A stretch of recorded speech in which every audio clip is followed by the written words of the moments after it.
and figure out how to invest more and more and more. The other thing is a lot of people, like I was saying before, my goal wasn't, at one point it was like, oh, I want a nicer car, or I want a nicer house, or this or that and the other. There's more to this. I'll keep you posted. Hey guys, it's the Anonymous Caregiver back again. And I just want to quickly share this information with anyone that might be interested. I don't think you've ever met my sons, but I just want you to know whenever you ask them a question about finances or money or anything like that, you got to get ready for the long answer, the long of it. They don't give you drips and pieces. Look, I asked my son Ronnie about finances the other day and investing in the market right about now. And I just want to share with you the answer that I got about that.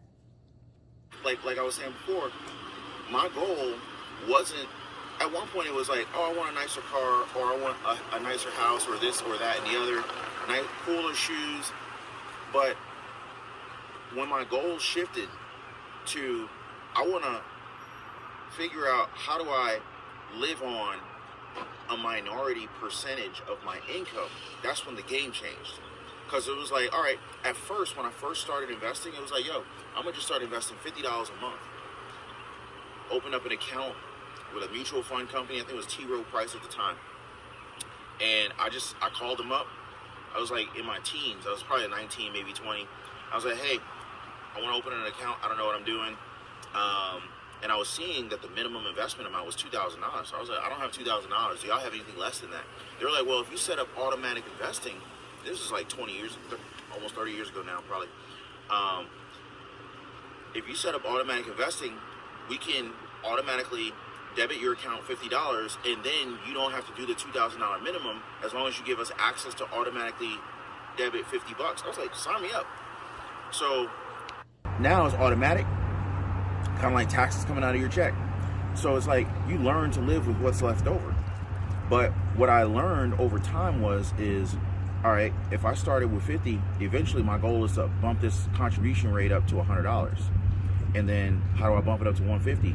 How do I bump it up to 200? How do I bump? And then when you see the power and the trajectory of compound interest and compound growth, it's like, yo, how do I speed this thing up?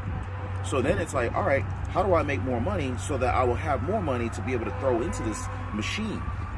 So then for me, it was like, all right, so the next thing I need to be doing is figuring out, okay, how do I get to say, all right, look at a 401k. 401ks are cool for the fact that, and some people are not fans of them, that's cool. I'm not trying to convince anybody, but if you look at a 401k, I think they're kind of cool because it's one of the few investments you can double your money without any risk.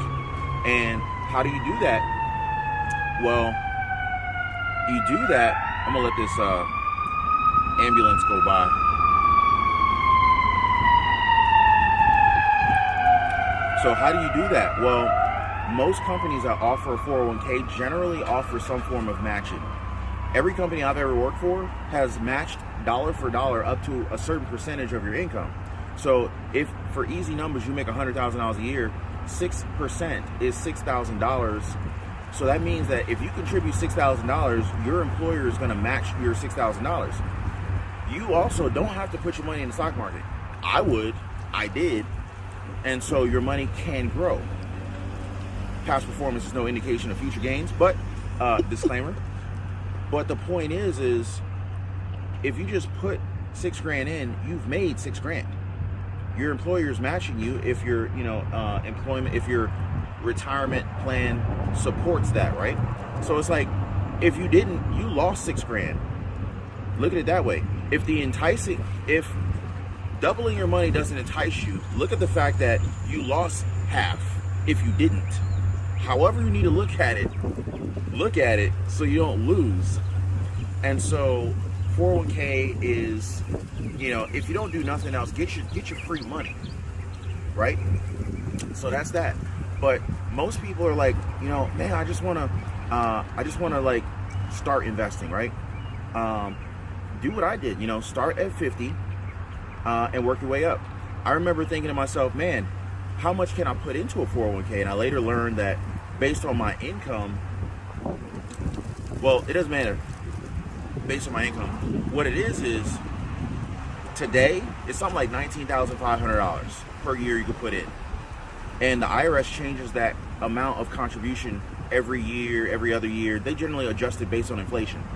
When I first started, it was like $15,000, and now it's $19,500.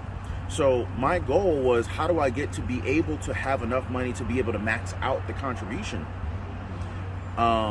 Because it's like I'm looking at these compound interest charts and tables, and I'm like, man, like, wow, if you just put this much in per year, growing at a rate of say 8%, 7%, man, if you did this for 10, 15, 20 years, 25 years, it's amazing how much it can grow into. And you're also not limited to making $19,000 contributions. You're only limited from the 401k. You can always go on out and open up a individual brokerage account, and you can put in as much money as you want. You're only limited to how much money you have. So then when I realized that, I was like, well, I need to figure out, how do I get more money so I can put more money in, so I can hurry up and get to a point where it earns more, where the money earns more than I can earn. And now it's like, I don't even need to drive this thing. It's just going to keep, snowballing bigger and bigger and bigger as long as I don't touch it. But the fastest way to get there is to figure out how to minimize expenses and maximize contributions as fast as possible. And the other thing so one of my goals was, I want to max out this 401k. But once I figured out how to do that, that was like, let's just say it was like 20% of my income. So that meant I was living off of 80% of my income. So I was like, wouldn't it be cool if I could contribute 50% of my income? So how do I do that? Well, it's a combination of increasing my income and decreasing my expenses, which is the exact opposite of what most people do. Most people get, I was going to say most people get it wrong, but it depends on what your goal is.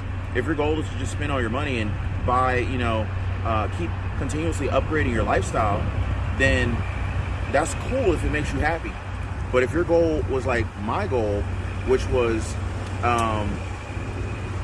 let me upgrade my lifestyle later when the compound interest and the passive income is paying for it, that's what I was about. Because if you upgrade your lifestyle first, that means you're paying to sustain your lifestyle forever. But if you make your money grow for you, your money is sustaining your lifestyle, and you put your feet up. So it's like, is your goal to pedal for the rest of your life? Or are you trying to get to a point where it's all downhill forever? I was looking for the downhill part. Most people, they climbing up the mountain and they trying to let their feet off the pedals too soon, and they're going backwards by buying all. I like this analogy I just came up with. You're rolling backwards, by trying to keep up with the latest trends and your neighbors and show your friends and fake friends that you're winning, and you're not yet. And it's like, when some people, they make a little bit of progress and they think they've made it, and it's too soon to celebrate to the extent that they're doing it. I'm not saying don't have any fun, because I feel like that would make the journey harder. Have some fun, but it's like my mom would always say, everything in moderation. So it's like, if you want to go out there and blow your whole come up, you didn't come up. You came up, and then you handed it over to Louis Vuitton, and he came up. So unless your goal is to continue to fuel his yacht, you got to make a choice. You got to make a decision. But that's all for today's video. If y'all like this, make sure to drop a like for the video. Also consider subscribing to the channel for more content like this. I'll see y'all on the next one.